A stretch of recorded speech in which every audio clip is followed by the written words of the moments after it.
2012 8వ నెల 8వ తేదీ సాయంకాలం సరిగ్గా 8 గంటలకి నేను ఆ రోజు అక్కడే ఉన్నాను అన్న దగ్గర. సరిగ్గా 8 గంటలకి ఆయన మహిమలో ప్రవేశించారు. మరి ఎందుకు అన్నీ కలిసి వచ్చాయి. 8వ నెల 8వ తేదీ సరిగ్గా సాయంకాలం 7:30 నుంచి డాక్టర్ గారు చెప్పేశాడు, ఏమండి ఇక ఆయన మహిమలోనికి వెళ్ళే సమయం అండి, ఇది ఆయన డిస్టర్బ్ చేయకూడదండి అట్లని. తినగా గోరంట్లలో సిస్టర్ మేరీస్ మెమోరియల్ హాల్, మేరక్క జ్ఞాపకార్థంగా కట్టబడిన ఆ మెమోరియల్ హాల్లోకి తీసుకుని వచ్చి పడుకోబెట్టాము. సరిగ్గా 8 గంటలకి ఆయన తుది శ్వాస విడిచిపెట్టేశాడు. మరి ఆయన పరుగు తుదముట్టించి విజయవంతంగా దేవుడు ఆయనకి నిర్ణయించిన కాలాన ఆయన మహిమలోనికి వెళ్ళిపోయాడు. నా మట్టుకు నేను చెప్పగలను, దేవుడు ఆయనకిచ్చిన దినములలో ఏ ఒక్క దినాన్ని కూడా ఆయన వ్యర్థం చేసుకోలేదు. దేవుడు ఆయనకిచ్చిన సమయాన్ని సరిగ్గా ఉపయోగించుకొని ఆయనకి నిర్ణయించబడిన సమయంలోనే ఆయన విశ్రాంతిలోకి వెళ్ళిపోయాడు. నిర్ణయింపబడిన దినములలో ఏ ఒక్క దినం కూడా మిగిలి ఉండలేదు. అంటే నియమించబడిన కాలానికి ముందుగా ఆయన వెళ్ళలేదు. నా చిన్న అనుభవంలో నాకు తెలుసు, ఎన్నో బలహీనతలు యేసన్న గారికి వచ్చాయి. అంటే శారీరకంగా రోగాలు, బలహీనతలు, ఎన్నో ఆపదలు వచ్చాయి, ఎన్నో ఇబ్బందులు వచ్చాయి. వాటిలన్నిటిని అధిగమించుకుంటూ కృప పొందుకున్నాడు ఆయన. ఆయనకి దేవుడు ఏ దినమైతే, ఏ రోజైతే దేవుడు నిర్ణయించి పెట్టాడో ఆ తుది శ్వాస వరకు ఒకే ధ్యాసతో, ఒకే ఆశయంతో పనిచేసి దిగ్విజయంగా విజయ పతాకాన్ని చేతపట్టుకొని విశ్వాస వీరుడై ఆయన మహిమలోనికి వెళ్ళిపోయాడు. ఇది ఒక ఆశీర్వాదకరమైన అనుభవం అని చెప్పుకోవాలి. ఎందుకంటే అకాల మరణాలు ఎన్నో ఉన్నాయి. యవనస్తులైన వాళ్ళు, మధ్య వయస్కులైన వాళ్ళు అందరూ వాళ్ళకు నియమింపబడిన దినముల కంటే ముందుగానే వాళ్ళు వెళ్ళిపోతున్నారు. వాళ్ళ దినాలు సంపూర్తి కాలేదు, వాళ్ళ రోజులు ముగించబడలేదు. కానీ వాళ్ళు ఈ లోకయాత్రను ముగించి వెళ్ళిపోయారు. కానీ దైవజనులు యేసన్న గారు అలా కాకుండా ఆయనకి నిర్ణయింపబడిన దినములలో ఏ ఒక్కటి మిగలకుండా ఆ తుది దినము, తుది శ్వాస మహిమలో ఆయన విడిచిపెట్టాడు. తుది శ్వాస విజయంతో విడవాలి, ఓటమితో కాదు. కన్నీళ్లతో అయ్యో నేను చేయలేకపోయానే అని కాదు. తుది శ్వాస విజయంతో విడవాలి. స్తోత్రం కలుగుగాక. గనుక ఆయన మహిమా ప్రవేశము అనేది నేను ఊహిస్తాను ఎంతో ఘనంగా, ఎంతో వైభవంగా, ఇంకా ఆడంబరాలతో ఆయన మహిమ ప్రవేశం ఉంటుంది అని నేను తలస్తాను. ఈ లోకంలో ఆయన కన్ను మూయగానే దేవదూతలు వచ్చి బోరలు ఊదుతూ, గాన ప్రతిగానాలు చేస్తూ, ఆడంబరాలతో ఆయనను పరలోకానికి తీసుకుని వెళ్ళుంటారు, విశ్రాంతిలోకి తీసుకుని వెళ్ళుంటారు.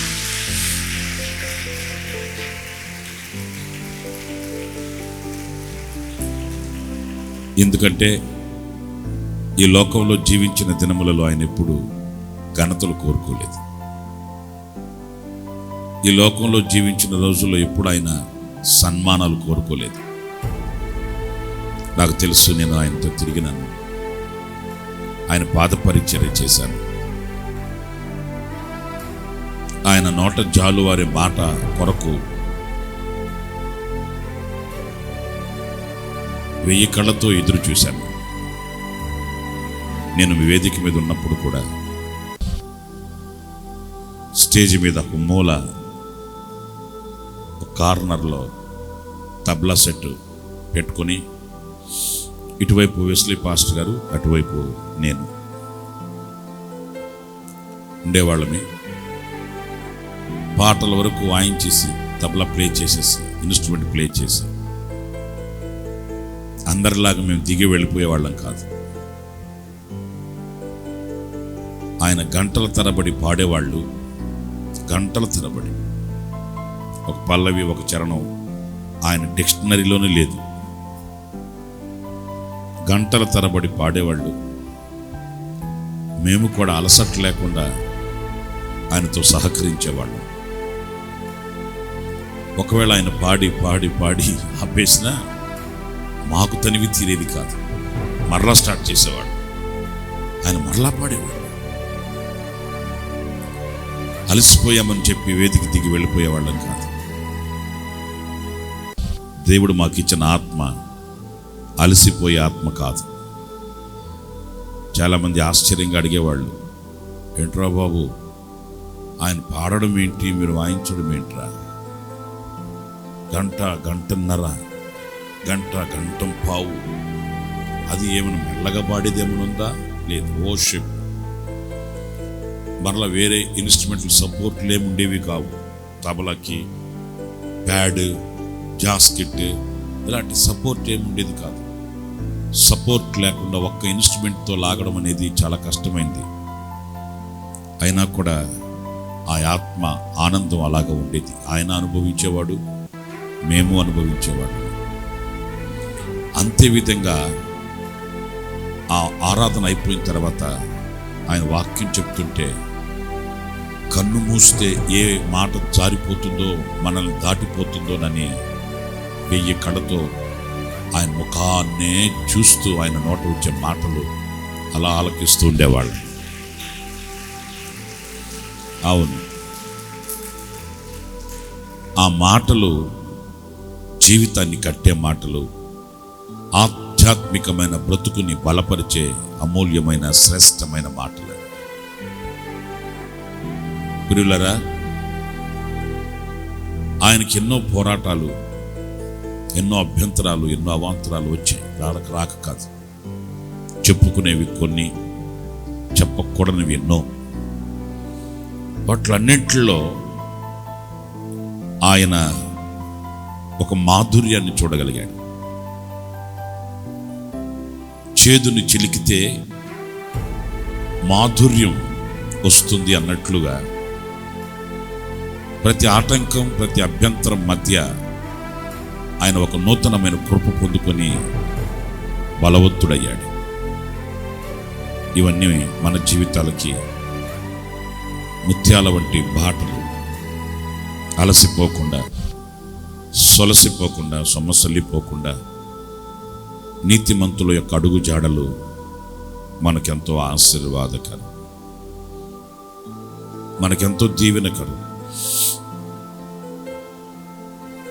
ఆ తుది శ్వాసని ఆయన ఈ దినం, అంటే 2012 8వ నెల 8వ తేదీ విజయవంతంగా ముగించుకొని విడిచిపెట్టి ఆయన వెళ్ళిపోయాడు.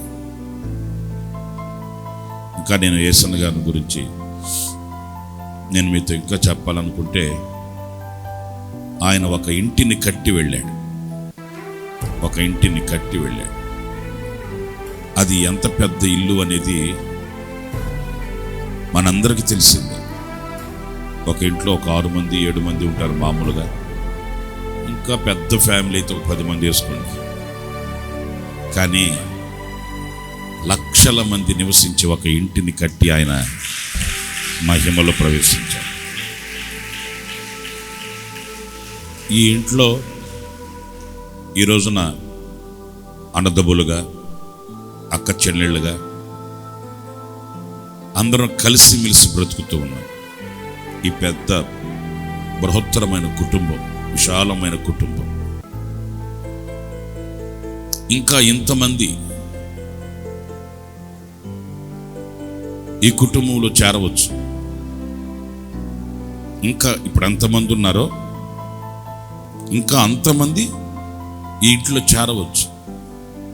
అంత పెద్ద కుటుంబాన్ని ఆయన కట్టి వెళ్ళాడు. ఈ కుటుంబంలో ప్రతి ఒక్కరూ ఆశీర్వదించబడే ఉపదేశాన్ని ఆయన సమకూర్చి పెట్టి వెళ్ళాడు. వీళ్ళు వాళ్ళు అని కాకుండా ఎందరూ ఈ కుటుంబంలో, ఈ సహవాసంలో చేరారో చేరబోతున్నారో వారందరూ ఫలించేటట్లు, దీవించబడేటట్లు, ఆశీర్వదించబడేటట్లు ఆయన అపేక్షించిన ఆ ఉన్నతమైనటువంటి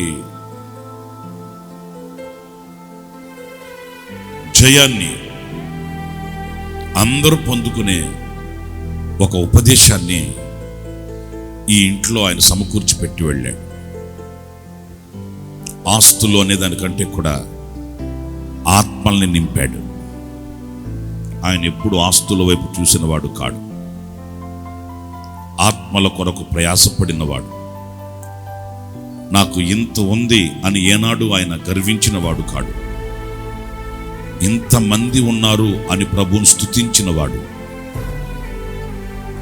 కొన్ని ఆత్మల్ని క్రీస్తు యేసు ఎదుట నేను నిలబెట్టాలి అని ప్రయాసపడినవాడు.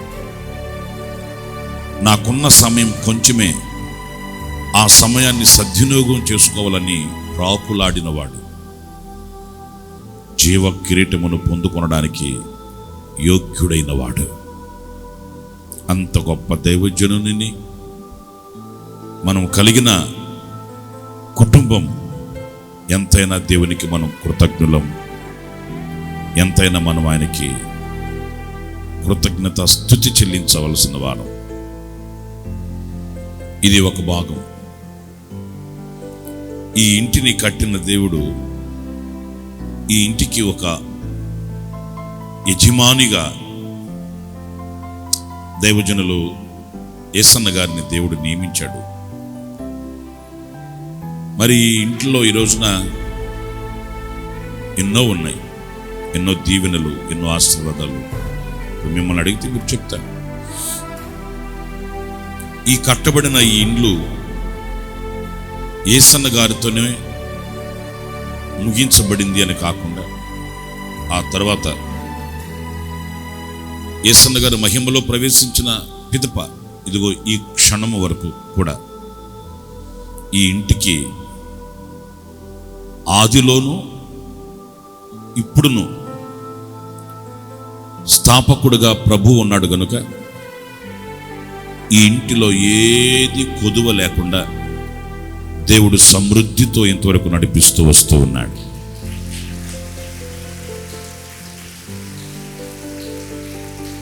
ఎవరో అడిగారట యేసన్న గారిని. అప్పుడు అన్న చెప్పేవాడు, ఏమండి యేసన్న గారు, మీ తర్వాత ఈ సంఘాలన్నీ ఏమవుతాయండి? మీ తర్వాత ఈ సంఘాలన్నీ ఎవరికి అప్పగిస్తారండి అని అడిగారట. యేసన్న గారు చెప్పేవాళ్ళు ఈ మాట. యేసన్న గారు చెప్పారట, ఈ సంఘాన్ని, ఈ ఇంటిని నేను కట్టలేదు, దేవుడు కట్టి నాకు అప్పగించాడు.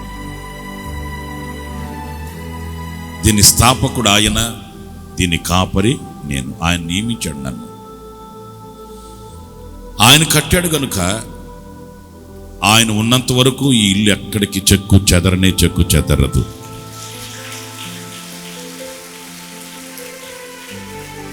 ఇక రెండవ ప్రశ్న, ఈ సంఘాలన్నీ ఎవరికి అప్పగించి వెళుతారంటే అంటే ఇంతవరకు నడిపిస్తూ ఉన్నది పరిశుద్ధాత్ముడు గనుక ఆ పరిశుద్ధాత్ముడు చనిపోయిన తర్వాతే కదా ఇంకోటికి అప్పగించేది.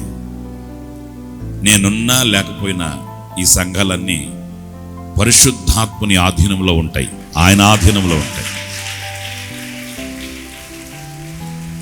నడిపించేది ఎవరు? పరిశుద్ధాత్ముడు. ఆయన లేకపోతే కదా ఇంకొకరికి ఇవ్వాలి, ఇంకొకరికి అప్పగించాలి. ఆయన నిరంతరం యాజకుడు. ఆయన యాజకత్వం నిలిచిపోదు. నిలిచిపోయింది అని అంటే సంఘం ఎత్తబడిపోయింది అని అర్థం. గనుక ఈ సంఘాలన్నీ పరిశుద్ధాత్మని యొక్క నడిపింపులో ఆధీనంలో ముందుకు సాగుతూ ఉన్నాయి. ఏ సమయంలో ఎప్పుడు ఏం చేయాలి, ఏ సమయంలో ఎక్కడ ఎలా పరిచర్యను కొనసాగించాలి, ఇవన్నీ పరిచారకులమైన మాకు పరిశుద్ధాత్ముడు ఆలోచన ఇచ్చి నాయకునిగా నిలిచి ఇంతవరకు కూడా ఆయన నడిపిస్తూ వస్తున్నాడు. ఈ కుటుంబాన్ని, ఈ ఇంటిని దేవుడు పోషిస్తూ ఉన్నాడు. ఏ కొదువ అనేది లేకుండా ఆయన ఇంతవరకు దిగ్విజయంగా నడిపించాడు. రాబో దినములలో కూడా ఆయన నడిపిస్తాడు. ఆనాడు యేసన్న గారు ఉన్నప్పుడు ఆయనకి ఎన్ని పోరాటాలు వచ్చాయో, ఎన్ని అభ్యంతరాలు వచ్చాయో, ఎన్ని అగచాట్లు వచ్చాయో, అవన్నీ ఇప్పటికీ కూడా వస్తూనే ఉన్నాయి, వస్తూనే ఉన్నాయి. ఆయనతోనే ఆగిపోలేదు. ఆనాడు ఎదురయ్యాయి, ఈనాడు ఎదురవుతూనే ఉన్నాయి. అయితే ఒకటి, ఆనాడు యేసన్న గారికి తోడై ఉన్న దేవుడు వాటిలన్నింటిని ఎలా తప్పించి ఈ కుటుంబానికి జయాన్ని ఇచ్చాడో, అలాగే ఇప్పుడు కూడా దేవుడే తప్పించి జయాన్ని ఇస్తూనే ఉన్నాడు. శత్రువుల యొక్క అగ్ని బాణాలు, సాతాను యొక్క అగ్ని శోధనలు, విరోధుల యొక్క కుట్రలు, ఇవన్నీ సర్వసాధారణం. ఇవి మనం ఆశ్చర్యపడే అంతటేమీ కాదు. ఆనాడు ఉన్నాయి, ఈనాడు కూడా ఉన్నాయి, రేపు కూడా ఉంటాయి. అవి మనల్ని ఎప్పుడు విడిచిపెట్టేవి కావు. అవి ఉన్నాయి కదానని మనం నిలిచిపోయేది కాదు. అవి వస్తూ ఉంటాయి, కొన్ని పాఠాలు నేర్పిస్తూ ఉంటాయి, మనల్ని ఒక ఉన్నత స్థితికి ఎక్కించి వెళ్ళిపోతూ ఉంటాయి. ఎందుకు వచ్చాయి ఈ శోధనలు? ఎందుకు వచ్చాయి ఈ శత్రువులు? ఎందుకు వచ్చాయి ఈ అపనిందలు? ఎందుకు వచ్చాయి ఈ అభ్యంతరాలు అని అంటే, నీకై నీవు, మనకై మనం ఎక్కలేమని మనకు కొంచెం సహాయం చేసి వెళదామని వచ్చాయి. మనల్ని అట్లా లిఫ్ట్ అలా పైకి ఎక్కించి వెళ్ళిపోతాయి. అభ్యంతరాలు, శోధనలు ఎంతకాలం ఉంటారు మీరు అని అంటే, నీవు మరలా ఉన్నత స్థితికి కొంచెం ఎక్కేంత వరకు ఉంటాం, ఆ తర్వాత వెళ్ళిపోతాం అంటే. అలాగా ఈ మినిస్ట్రీని, ఈ కుటుంబాన్ని దేవుడు ఇంతవరకు నడిపిస్తూ వచ్చాడు. ఈ కుటుంబంలో మీరంతా కూడా చేరారు. ఇంకా చేరవలసిన వాళ్ళు చాలామంది ఉన్నారు. వాళ్ళ కొరకు వేచి చూస్తున్నాము. దేవుడు వాళ్ళను కూడా త్వరగా చేరుస్తాడు ఈ కుటుంబంలోకి. ఆమేన్. మీరంతా తగు కాలం ముందు సమకూర్చబడ్డారు. నా దేవుడు మిమ్మల్ని నిండుగా మెండుగా సమృద్ధిగా ఆశీర్వదించునుగాక. ఈ ఇల్లు దేవుడు కట్టాడు. నాయకునిగా దైవజనులు యేసన్న గారిని పెట్టాడు. ఆయన మహిమలోనికి వెళ్ళిన తర్వాత కూడా దేవుడు ఈ ఇంటిని ఆయనే పోషించి పెద్ద చేసి నడిపిస్తూ ఉన్నాడు. ఆ తండ్రికి మహిమ కలుగునుగాక. ఆమేన్.